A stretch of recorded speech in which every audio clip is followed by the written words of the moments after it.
Welcome into Steelers Talk. I'm your host, Jack Sperry. Today, it is the weekly mailbag here on the show where I answer your questions on the Pittsburgh Steelers. This week, it was NFL Combine week, so I'm sure you guys got a lot of questions on the draft, upcoming free agency, potential trades. It's definitely one of the more juicy times for rumors in the calendar year around the National Football League. So we're going to dive into it here in just a second, but first, make sure you guys click that subscribe button to join the most interactive fan community for Steelers fans anywhere here on the YouTube platform. We got daily community posts and polls for you guys to vote on. We got multiple videos up on our channel for free every single day for you guys to enjoy.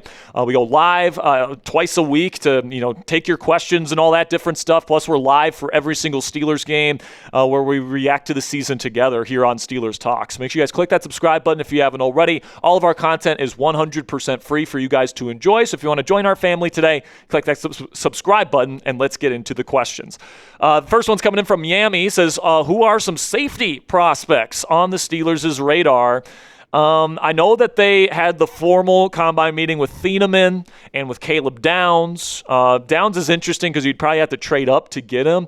Don't think the Steelers are going to end up, getting Downs. I don't think safety's that important of a position where you're going to be trading like maybe a future first-round pick to trade up as high as you need to get him. But Thieneman's an interesting one. If they address wide receiver via trade and in free agency and get Rodgers some veterans, we know how much Rodgers likes veteran receivers over rookies. Maybe they spend that first-round pick on like a Dylan Thieneman from Oregon who just had an awesome combine this week, or an Emmanuel McNeil-Warren, or one of these guys that could be a really good safety to pair with Deshaun Elliott, because I do think Jalen Ramsey will go back to playing nickel corner for Patrick Graham's defense here. So I'd say Thieneman's an interesting one. There's some good safeties in the free agency class as well. Brian Cook, formerly of the Chiefs, Alohi Gilman, has played in a lot of these big nickel type of systems before as well. So, a couple guys to keep your eye on there. But certainly, I think safety's a position that the Steelers are going to address at some point this offseason. $5 from Jagger says, can they draft a tight end in the later rounds that is better than Jonnu?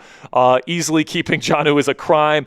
Listen, man, if Omar Khan keeps Jonnu Smith on this roster this year, I have to really question what he watched on Jonnu's tape last year. It was atrocious. All right, you can't block, can't run routes, can't catch. He's not good after the catch either. That was the main thing about Jonnu. He was supposed to be awesome after the catch. He wasn't that good last year. So Darnell and Pat are clearly better than Jonnu. I would rather have the $7 million in cap next year that you get by cutting Jonnu than just keeping him on the roster. I don't think he's a particularly good football player anymore, and I wish him the best of luck elsewhere, but I do think it's time to move on from Jonnu Smith. $5 from Bernard says, I think this team can still contend with Rodgers at the helm. Just load up the wide receiver spot and the defense, and they are there like Brady and the Bucs. And I've been making this point on this channel for a while, where it's like Tom Brady at 42, the same age Aaron Rodgers was last year, was not very good, guys. Like, people were calling him washed up.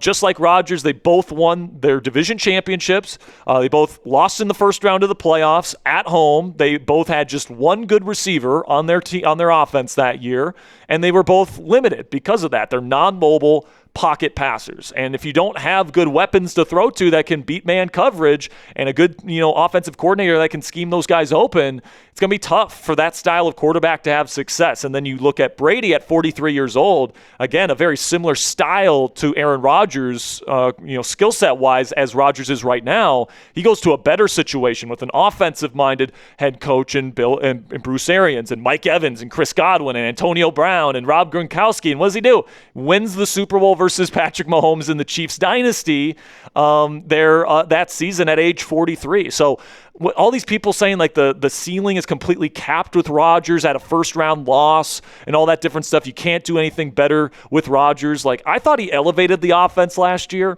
to be honest with you. Like, this wide receiver room was absolute dog shit, and, he kind of turned lemons into lemonade, in my opinion.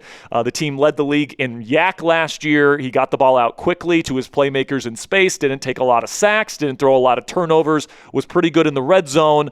I thought Rodgers was one of the better things about the Steelers' offense last year, and if you get him, a couple of really good weapons, I think that he could, play even better in his second year here in Pittsburgh. $5 from Hajile. I hope I'm saying that right. Says, do you think it might be like the fragile there from the Christmas Story? There's a good chance that the Steelers trade up in round one to get a stud wide receiver, since the draft is in Pittsburgh this year. Yeah, we've seen Omar Khan be willing to trade up in round 1 before. He did it for Broderick Jones a couple years back. And this is a good receiver class, and you can definitely get a good receiver by just sticking and picking at 21. Like you could find yourself with Omar Cooper Jr. at 21 if you stick there. But if you really like Mekhi Lemon, or if you really like Carnell Tate, or if you really like Jordan Tyson, and like one of them is sitting there at like 14 or 15, and it only takes you like one of your round 3 picks to move up a couple spots, or one of your 4th round picks, like it did to trade up for Broderick Jones back in the day. Like I would take that trade up situation. I would, for a guy like Jordan Tyson, who I think would be an absolutely fantastic wide receiver here in Pittsburgh if he can stay healthy. But the Steelers haven't really cared much about injury designations over the last several years under Omar Khan. Don't think they're going to start caring about him now. So I think Jordan Tyson certainly is a guy to keep your eye on in terms of a trade up in round 1. So who's your guy? Let me know down there in the comment section. Who do you want the Steelers to draft at wide receiver this year? Who's your guy? Do you want Mekhi Lemon? Do you want Carnell Tate? Jordan Tyson? Do you like Omar Cooper Jr.? Or somebody else? Let me know what you guys think down there in the comment section. This will be the pinned comment on today's show. And in just a second here, I'm going to tell you about our sponsor today at Rag & Bone. Well, I'll tell you about our sponsor today. Let me know which receiver in the draft you want to be a Steeler. You guys might have noticed that I've been wearing this denim shirt in our videos all week long, and this shirt is from our brand new sponsor here on Steelers Talk, Rag & Bone. And guys, Rag & Bone Infused Denim offers a range of fits tailored for any style and occasion, from slim and straight to athletic and relaxed. Infused Denim is a wardrobe staple that pairs perfectly with any outfit and whatever fit that you prefer. For a limited time only, our listeners get 20% off their entire order with code CHAT at rag-bone.com. I was completely blown away the first time I tried on my Rag & Bone shirt and jeans because of how broken in they felt right away and how high quality the materials were. I used to have to choose between jeans that looked great and ones that actually lasted, but with Rag & Bone, I finally get the best of both worlds. Rag & Bone Infused Denim is crafted with a proprietary 8-step overdye process. It gives each piece a rich dimensional color that gets better with every wash, and not only do they look great, but Rag & Bone makes jeans that are built to last, that actually get more comfortable the more that you wear them. It's time to upgrade your denim with Rag & Bone today. For a limited time only, our listeners get 20% off their entire order with code CHAT at rag-bone.com. That's 20% off at rag-bone.com with promo code CHAT. When they ask where you heard about them, please support our show and tell them that we sent you. And a big thank you to Rag & Bone for sponsoring today's edition of Steelers Talk. This one coming in from the EDAC says, opinion on bad Steelers NFLPA ratings. Listen, man, I'm just tired of talking about it every year. Like, it's just a yearly thing where the Steelers are dead last. I think it's the 4th year in a row now where they're an F-. Obviously, they've got the worst locker room in the NFL. Bad facility that they have to share with a college team. Stadium they have to share with the college team. The playing surface is terrible, especially when both teams, Pitt and the Steelers are home that weekend. Like, it's not a good situation for players. And I said for years, a lot of the reason why the Steelers were even able to get certain free agents was because they wanted to play with Mike Tomlin. And now Tomlin's gone, so I think that the pressure's really on Omar and this staff to really start drafting well. Because you're not going to really get a lot of interest in terms of the weather and the nightlife in the city, and the facilities are not great, and the stadium is a bit outdated as well, and the playing surface isn't great. So I can't say anything that hasn't already been said about the Steelers and the investment that the Rooneys have given into this blue blood franchise, but it is what it is. $5 from Matt Sabb says, do you think the chance of getting A.J. Brown is possible? I do believe the chances are above 0%. All right. Like, if you're asking me what the percent chance is, I would say the chances of the Steelers getting him is certainly less than 50. It's not a probability, but I do think it's a possibility. Okay. I do think that the Steelers have a draft asset or trade asset that the Eagles would be interested in Nick Herbig. So if they want to leverage Herbig, who's their third edge rusher that gets 15 to 20 snaps a game at this point, to get, in my opinion, a top 5 receiver in the game right now. Brown can do everything. He's a good route runner. He can get open to all 3 levels of the field. He's one of the best contested catch guys in the league, and he's also awesome after the catch. I know he's 29, but his cap hits are not that high if you get him, and all that different stuff. So I can understand why the Steelers would want to make this move if they truly feel like they're a good receiver away from making that next step. I think that if the Steelers make a trade for Brown, this is similar to what it would look like. a round 2 pick, and Nick Herbig in exchange for A.J. Brown. I think that's a fair deal for both sides if the Steelers want to make this move. Now, could certainly see the Steelers just saying we want to, go younger at the receiver position and draft one in round 1. We don't want to go out and get a 29-year-old A.J. Brown. It's certainly, there's other teams in this league, New England, Buffalo, that would definitely pay a high price tag for A.J. Brown to pair with their quarterbacks. But I do think that A.J. Brown to the Steelers is a possibility, especially with DK Metcalf on the team. I know A.J. and DK would love to play with each other again, here in Pittsburgh. But, this is certainly something that I could see being a possibility here over the next couple days. So make sure you guys click that thumbs up icon if you haven't already. If you are a real one, we provide you guys a daily coverage of the Pittsburgh Steelers on this channel, and we work our butts off to get you guys the best damn Steelers coverage that we can provide for you guys. So make sure you guys click that thumbs up icon if you want to help out our channel and show your support for the work that we put in. $10 here from Trumper says, do you think it's worth it to get a toss-up in Malik Willis and pay him $30 million? So this is the way that I would describe it, okay? I think plan A, the best plan for the Steelers for 2026, is to bring back Aaron Rodgers for one more season on a $10 to $15 million one-year deal. The reason for that is I think that Rodgers is the best fit for McCarthy's system as a very intelligent pocket passer. He can, pick defenses apart. That's important in this Mike McCarthy scheme. He also has super great arm talent still. Like his arm action is still as whippy as ever. Also, he's got some continuity with the people in place here. If you bring in an outside quarterback, they're going to have to establish that chemistry with these players all over again. With Rodgers, you have that established chemistry built up with Pat Freiermuth and DK Metcalf and Jalen Warren and some of these pieces. So I think Rodgers is the best fit. Not to mention, because you're paying him so low, that gives you more cap space to add more players around him. So I think Rodgers is the best value and the best fit for McCarthy in year 1.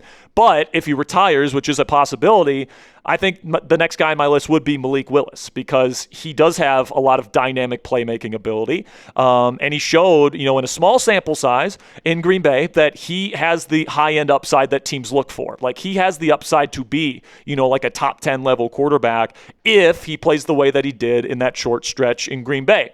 Now, you're taking a risk because maybe, that was just a good stretch of games and he's not going to be nearly as consistent or as good as he was in those 2 games once he's a full-time starter. That's very possible. But he's got dynamic arm talent. He's a very strong arm. He has an awesome deep ball. He's got great playmaking instincts. He's a dynamic rusher of the football. He proved that he can play in the cold weather games. I mean, the Chicago game and the Ravens game that he played in last year, those were cold weather games, man, in Chicago and Green Bay. So he can certainly handle himself in the AFC North. And, I know $30 million seems daunting, especially for somebody with just 6 career starts, but that's not that much, guys. Like, by the end of this offseason, that might not even be in the top 20 among starting quarterbacks. And as long as the Steelers structure the contract where it's maybe like the Fields deal, where it's a 2-year deal, $60 million total, and like $35 million of it or something is guaranteed, and you structure it in a way where you can get rid of Malik Willis in 2027 for very little dead cap penalty, if he stinks, but then if he's good, then you land your franchise quarterback of the future, and you probably extend him in 2027. So that's probably what I would do if Rodgers retires. I think Malik Willis gives you your best chance. So if he's willing to come here to Pittsburgh, that's probably my number 2 option at quarterback. $10 from Clarence says, Pittsburgh's first-round pick should be a wide receiver if we don't get nothing before the draft. If we get something before the draft, then we pick a wide receiver for the first round, okay. Everyone knew we needed another 1B or a number 2 receiver. And I completely agree with Clarence here that wide receiver is a big need for the Pittsburgh Steelers this year. You got to find somebody that you believe, can at least be a 1B to DK Metcalf, if at the very least a legitimate 2. And then I think you probably have to add another legitimate starter alongside that one receiver as well. Just last year, there just wasn't enough people getting open versus man coverage. And I think when you have a guy like Aaron Rodgers who's not going to create out of structure, he's not going to run around and make all these crazy plays, and he has to get the ball out fast to have success. You got to have guys that can get open quickly, and the Steelers just didn't have enough of those guys on the team last year. I'm right there with Clarence, where if they can fix that wide receiver issue this year, I think you're going to see Rodgers throw the ball down the field a lot more. I think you're going to see a more explosive offense, and I think you're going to see a better version of DK Metcalf as well, because, like, what do you want DK to do? Beat double teams all the time? Like, that's just not the type of receiver that he is. If he gets more one-on-one opportunities because the wide receiver room is better around him, I think DK Metcalf's a better player. So not only would Rodgers be better, but DK would be better. This wide receiver room is the number one priority for the Steelers this offseason. $2 from CL Rose says, explain again the fascination with Jonnu. It's ridiculous. I wish I could explain it to you, man. I just don't get it. Like, I don't know what he does. He doesn't block well. He has a lot of holding penalties as a run blocker. He doesn't run good routes. He doesn't catch the football. He's not like a contested catch guy or anything like that. He doesn't, provide a lot of value. He's essentially wasted space out there in a starting offense, and we saw that this past year. He was absolutely atrocious. Rodgers just could not get on the same page with him. I think that he needs to go, plain and simply. What say you guys? Let me know down there in the comments section. Would you be okay if the Steelers traded Nick Herbig this year if we can get a great wide receiver in exchange from someone like an A.J. Brown or Jalen Waddle or somebody of that kind? Give me a yes or a no down there in the comments section. For me, if we have to trade Herbig, which I wouldn't prefer, I'd rather trade T.J. Watt, but if we have to trade Herbig, I think I'd want to use him and leverage him to get a great receiver here in Pittsburgh to pair with DK Metcalf. Now, that'll be it for today's mailbag here on Steelers Talk, guys. Thank you so much for joining us here today. Make sure you guys click that subscribe button if you haven't already, because we're going to continue to get you guys great Steelers coverage on this channel every single day throughout the 2026 offseason.